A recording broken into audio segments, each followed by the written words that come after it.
And so our new Mizuki character is going to be coming in a couple of weeks time, and what better today than we having a bit of fun and looking into her potential best teams, because Mizuki is a very interesting character from what I've been seeing. If you went through the live stream, I'm pretty sure you guys are quite aware of what she's going to be able to do, but her kits mainly resolve around you doing sword damage, because she as a character is somebody who buffs sword, which is really interesting as we didn't have any characters that actually do that before. And also she's not going to be that good of a character, as we know that she's going to be in the standard banner once her limited banner completes, so you're going to have a lot of quote-unquote chances to get Mizuki if you do happen to lose 50-50s. Now I've already went through a bit in depth into Mizuki in my previous video, so we're not going to be going through too much on that in this video because we're going to be focusing a lot in terms of her team building. Now technically speaking, Mizuki can have two roles if you want to look into it. She can be as an on-field character and a support character if you want to go with that route, and especially with the support character, you can technically fit her into any teams that you want because she does have the ability to hold Hobby's VV as well as has the ability to heal your team, which is rather a nice thing. However, when it comes to that specific role, we've got too many good Anemo characters out there that can do better than her already. Plus, if you're looking into a very good healer, we've already got a character like Shilonen, right? So most of the time I wouldn't really recommend you to have Mizuki as a support character on your team, and moreover just have her in her intended role how we actually want to design her, which is going to be as the on-field character for you. Alekino is here and she's a character that many of you love, so if you're planning to swipe for pooling, then don't forget to check out Loot Bar. If you know me, I've been recommending you guys Loot Bar before, since you can always save almost a 20% on all of your top-ups. With over 100,000 orders and so many good reviews at this point, you can be sure that Loot Bar is trustworthy. Here you can see my order receipts of all of my top-ups that I have done. So guys, be sure to check out Loot Bar through the link in my description, as it can be a great way for you to save your money, especially if you are topping up a large amount. So mainly in her team building requirements, there aren't too many things that are strict, and moreover it's more on the versatile side that you can actually build a lot of teams around her. But the more important thing is that whenever you have Mizuki on field, you definitely would want to build your team around character that has good sub DPS capability, rather than looking into buffing her personal damage, because while overall her sword damage, she's gonna have a lot of buff toward it because a specific kit does that really well, but it's not going to be enough to technically carry your whole team if your three other characters are just basically focusing on buffing her damage alone. Rather than that, it's better if you have a good sub DPS character on your team, because at that point their personal damage should be able to do a lot better than only a Mizuki personal damage alone. And so let's quickly take a look into all the possible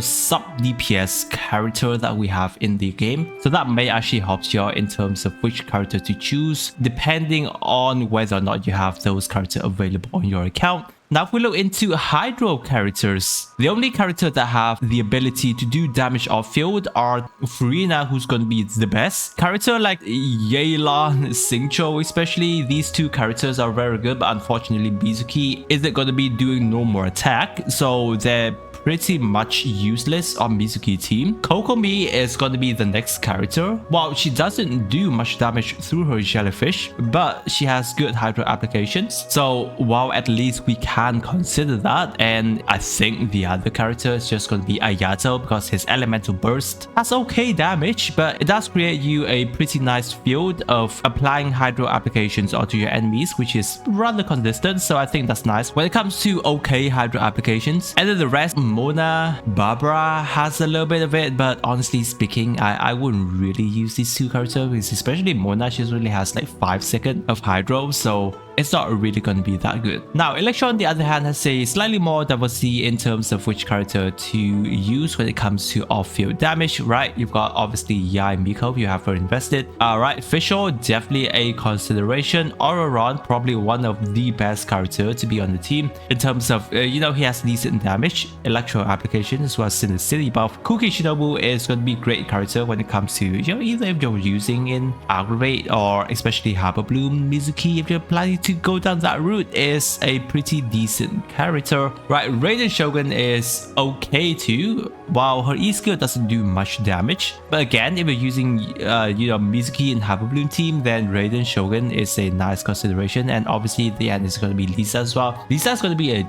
decent character in terms of the ability to have defense threat, and the more constellation you have on Lisa, the more better she's going to become. And wow, her elemental burst now stays on the field for quite a bit of time for decent electro applications, and in terms of damaging as well, I think she's a pretty nice character to have. Like, Beidou is a nice character. Unfortunately, she needs no more attack weaving, which is not going to be the case for Mizuki, so she can't really be used here. Now for Dendro character, believe it or not, Mizuki is going to be pretty decent in Aggrevate teams, right? And at this point in time, the best Dendro off-field character has always been Naida, and should always will be in terms of everything that she is capable of. I mean, other than that, Dendro MC can still do it as well. Overall, Dendro MC still has pretty good Dendro applications whenever you switch her to Dendro element. And then other than that, Emily is a very potential character. Obviously, she's not going to be used in an Aggrevate or Hyperbloom team because she's made for burning teams, so that's going to be another consideration that we can look into. And at the very last, it's going to be Yao Yao. We want to look into it. I don't think I want to consider Yao Yao because, wow, overall, just okay Dendro application off field. But honestly, if you're thinking about using Aggrevate or Hyperbloom, Naida is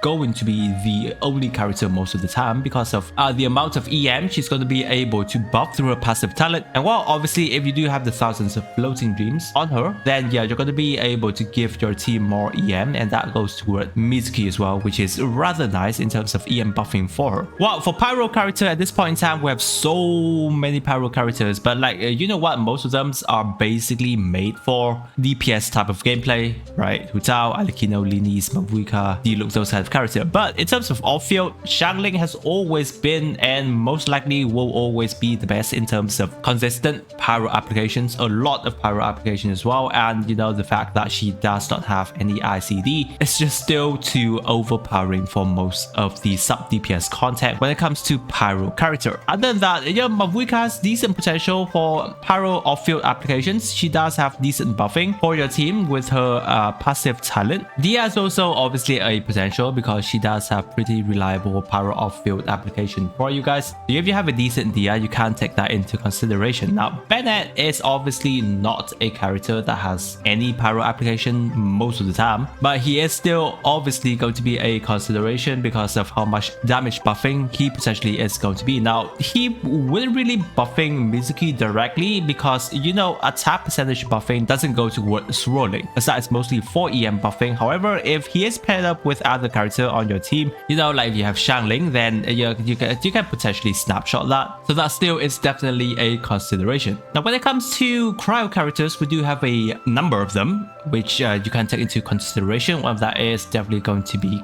Kaya. Kaya's still a pretty decent character when it comes to Cryo application, helping you to trigger Cryo related elemental reactions decently well. Obviously, he's going to be better the more constellation you have, especially when he hits C6. And the other downside about Kaya is obviously going to be that his Cryo AoE circle is rather small, so you do have to stay quite close to your enemies whenever you're having Mizuki hovering around the field. Layla is another decent character that you can consider. She does have a nice shield and also decent Cryo applications. Rosaria is still up there. Her ability to do Cryo application, obviously, it is slightly similar to Circle Impact because her AoE within her burst isn't that large, and if you have enemies moving around too much, that's not going to be too good. But overall, her ability, to provide you a little bit of more crit rate does help your team, which is rather nice, not obsolete in any way. Now, Diona is a very interesting character because not only does she have decent shield for you, she also has nice Cryo applications if your enemy stays within her elemental burst circle.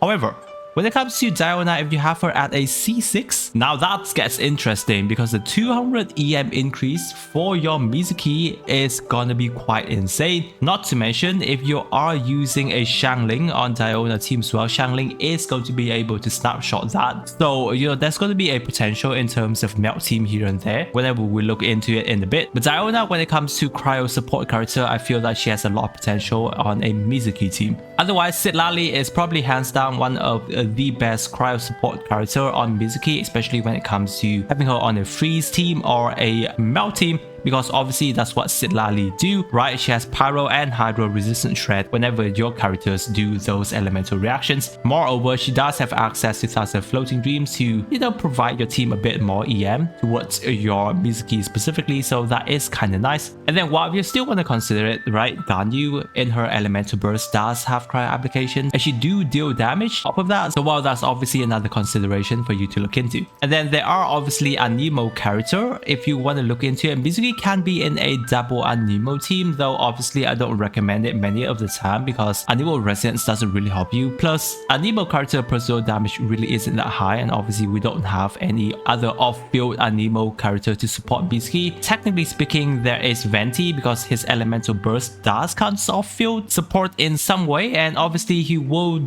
help you out pretty decently well in group situation, but at this point in time I don't think there are too much content regarding to that, right? Yeah, we have Kazuya always do what he does best if you want to look into a double Anemo team, and then of course there is going to be Sucrose as well. So I've already listed all the characters that we've just discussed in a list right here, and I'm just going to be having it on screen right now so that it kind of reminds us which character has the ability to hop Mizuki off field, so that we can hop into more of a specific team build section right here, right? So when it comes to specific team building, first off, I'm just gonna have Sucrose being here. You can think Sucrose as Mizuki in this case. So first off, Mizuki technically, as I've mentioned before, can work in an Aggrevate team, right? So if you wanted to build Aggrevate, then as I've mentioned before, Nahida is going to be the best character. And then the last two slots here, I feel that you can run technically any two Electro character and they would do fine, right? For example, if you want to have Auron and then Fischl, I think this team is going to be a very powerful team on an Aggrevate Mizuki team. But obviously you can always use any other Electro character that you have access to on your account, as we've mentioned here, and I've already listed them out on the image that is shown on screen here. Other than that, we have Taser team, right? Hydro character technically is going to be Frida, because as we know, we don't have any other better sub DPS Hydro character that we've got access to in the game right now. And then other than that, you can choose again Electro character, right? Can definitely go with the Electro character that you have on your account. So this is also going to be a pretty decent Taser team that you can run for Mizuki. Other options we do have is going to be a freeze team. I think freeze teams has a really nice potential to it as well, right? Freeze team, obviously there is going to be Citlali, and as I've mentioned before, Diona is a very good character if you do have it at this T6. Frida here is still going to be the case, but if you don't have Frida, then any other Hydro character that have good outfield Hydro application, as I've mentioned, like Ayato or Kokomi here, is still going to be fine. But technically speaking, if you want your freeze team to do very well, I feel that it's going to be a little bit more expensive, because you technically kind of want Citlali, and of course you love to have Frina here on your team as well, because Citlali is going to be able to help Frina do a lot more damage. And then Diona is going to be rather important again because of the 200 EM buff that she's going to be giving to Mizuki, so that's rather going to be a nice thing. Other options, right? We've got Melt. You technically can run with a double Cryo and have a Shangling here, and then Frina spot is going to be in a Citlali place. Rather nice. Again, Diona is going to be there to help Mizuki the 200 EM buff, and obviously, as I've mentioned before, Shangling has the ability to snapshot Diona C6 EM buff as well, so that's really nice. And obviously Citlali here to help you with the shield and the Pyro resistant shred onto your enemies to help Shangling do better melt damage. So I think this melt team has potential. Obviously, I still don't feel it's going to be as good as Aggrevate and Taser team that we've mentioned before. Again, we still have to test it out because Mizuki is not out and we're just predicting her team at this point. But I would love to try out this team whenever Mizuki comes. When it comes to some more other Dendro teams, as I've mentioned, we do have the options of a burning team as well. If you want to go down that route, then obviously character like Emily, and then also having Nahida here is technically going to be fine. You're going to be having Dendro Resonance that actually gives the team a bit more EM towards Mizuki, right? You're going to have a lot of EM coming toward Mizuki from Nahida. And of course, Shangling here is going to be,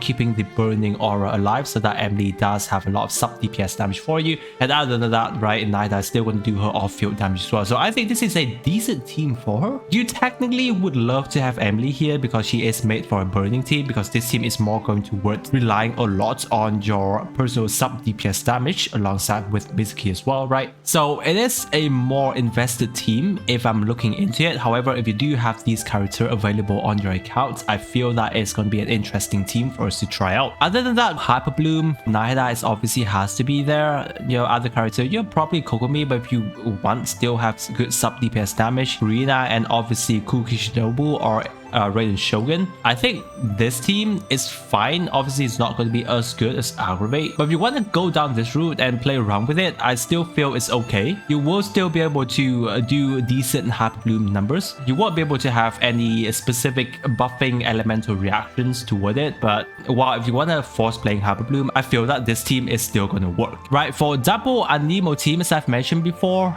I don't think double Anemo is really that good, right? You've got Venti, you've got Kazuha. These two characters can be in depending on the situation you have on your account, and I think it's only work mostly when it comes to you having group situation, and that's going to be hard because again, when it comes to Anemo Resin, it's not really that good, right? Stamina consumption and movement speed. So while not too much recommended, however, if let's say you have Sucrose on Mizuki team, then she can technically give more EM to your Mizuki, and then while the rest on your team would probably just going to be very good off-field sub DPS character that can help you do damage, right? Like if you have very invested character like on my account, I'll probably go with this team.